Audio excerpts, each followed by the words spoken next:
नमस्ते, eClass को यो 11औं भिडियोमा यहाँलाई पुनः स्वागत छ। हामी यहाँ प्रिमियर प्रोमा हुन सक्ने बेसिक एनिमेसनका आधारभूत जानकारी लिइराख्छौं। फाइललाई सेलेक्ट गर्ने र इफेक्ट कन्ट्रोल्समा गएर मोसनलाई खोल्ने।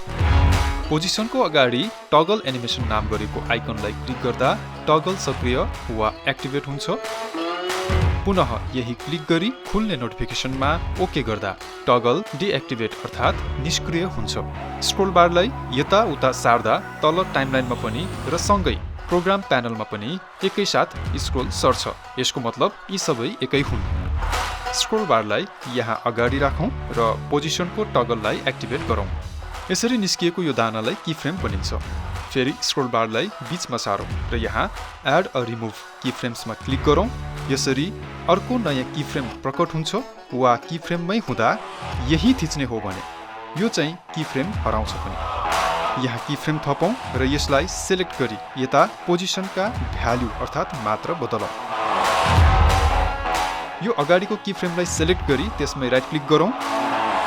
अब त्यसलाई कपी गरेर स्क्रोल बारलाई यहाँ राखौं र कीबोर्डमा कन्ट्रोल वा कमान्ड भी वा एडिटमा गएर पेस्टमा थिचौं। अब हेरौं, सुरुमा सामान्य र बीचमा मैले पोजिसन बदलेँ भने अन्तिममा फेरि सुरुकै अवस्थामा आइपुग्यो।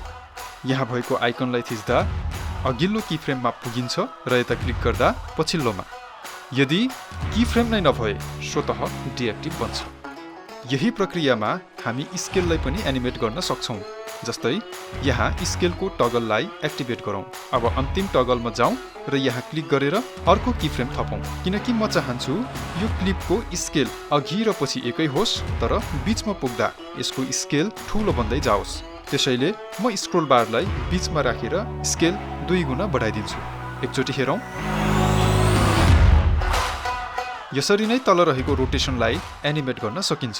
त्यस्तै यहाँ यो एंकर पोइन्ट भनेको चाहिँ प्रोग्राम प्यानलको मोनिटर स्क्रिनमा देखिने यो आइकन हो। जस्तै अहिले यो बीचमा छ, त्यसैले जब म रोटेसनको भ्यालु बदल्छु त मेरो क्लिपको मध्यबिन्दु अर्थात् सेन्ट्रल पोइन्ट क्लिपको बीचमा निर्धारित हुनाले क्लिप बीचदेखि घुम्छ।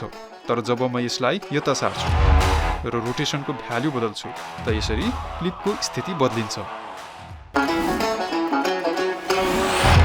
म यहाँ मेरो प्रोजेक्टको लागि केही इफेक्टहरू र हलुका एनिमेसन एक्सपेरिमेन्ट गर्छु।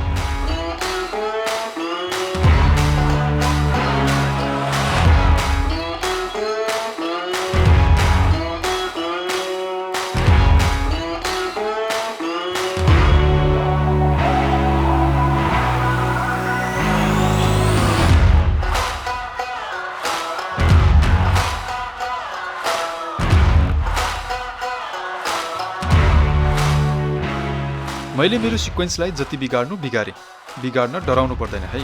यदि डरै लाग्छ भने यहाँ हेर्नुहोस्। यता प्रोजेक्ट प्यानलमा भएको सिक्वेन्स फाइललाई राइट क्लिक गरेर वा कन्ट्रोल सी अथवा म्याकमा कमान्ड सी प्रेस गरेर कपी गरौँ र यही खाली स्थानमा राइट क्लिक गरेर वा कन्ट्रोल वा कमान्ड भी थिचेर पेस्ट गरौँ। यसरी यहाँ अर्को पनि उस्तै फाइल निस्कन्छ। त्यसलाई नाम बदलौँ, एक्सपेरिमेन्ट र डबल क्लिक गरेर खोलौँ। यता टाइमलाइनमा आउनुहोस् र एक्सपेरिमेन्ट सिक्वेन्सलाई एक्टिभेट गरेर मन चाहेको हरकत गर्न सकिन्छ। यहाँ जति नै बिगारे पनि यता वास्तविक सिक्वेन्समा यहाँको प्रोजेक्ट बिल्कुल सुरक्षित रहन्छ। यदि यसरी पनि मन शान्त नभए वास्तविक सिक्वेन्सका सबै ट्र्याकहरू लक गरिदिँदा हुन्छ। यति भइसकेपछि प्रोजेक्टलाई सेभ गर्न नभुलौं। आउने भिडियोमा हामी कलर करेक्सन तथा कलर ग्रेडिङलाई बुझ्छौं।